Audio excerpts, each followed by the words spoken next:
Hey y'all, it's Josh with Earnest Roots. On this video, I'm gonna tell you about a problem that we have and the solution. I'm gonna try to figure out how to solve it. So stay tuned. So we got the mobile milk stanchion down here in this paddock, and we have moved the cows and sheep from this paddock. So instead of moving this where they're at, Callie yesterday made a lane going all the way down to the paddock that they're at. And the problem is, to make this wire hot right there, it goes all the way up to there. I have to undo it and unroll it and drag it to the side.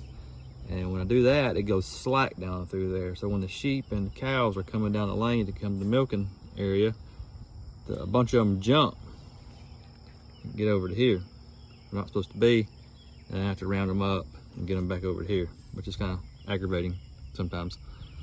So what I'm thinking about doing is making a gate. Got some fiberglass post in a few weeks ago, and I'm going to try to make a gate, try to leave this stationary somehow on this side, and then have a gate going to here and make it hot. So I'm gonna go try to figure something out, so stay tuned. So here's a solution to the problem. Let's see how this works once I get it up. I made this gate 12 foot, and I got these fiberglass posts with holes drilled in them, and I just clamped it 3 strands. Made it 12 foot so a tractor could go through, but in the center here, tied the wires together at 6 foot. So if we wanted to use this as a smaller gate, all we would have to do is fold it back on itself, and we would have a smaller opening. It's probably what I'll use over there. I'm not sure yet. We'll just have to see. Right here, this will clamp to the poly reels.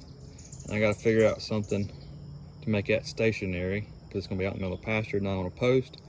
So I'm thinking about getting an old tire and getting a post and concreting the tire in the middle of the I said that backwards. Concreting the post in the middle of the tire, and so I put the reels on to tie to that, and then on that end I'll hook to the main line of the electric fence.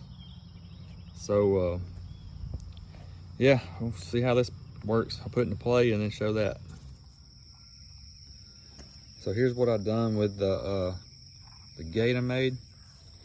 Just swing that open and let them walk down this lane. And this is what we did to make this easy to move here. Just this is hot, so I don't even touch it. Just put a wire in the 2 places on the post and hook it, and whenever we gotta move them to in there, we just slide up off the post, fold it back, and move them in. So I got the same thing down there, but I got to make one more of those gates to go down there. It seems to be working pretty good right now. Pretty impressed with it.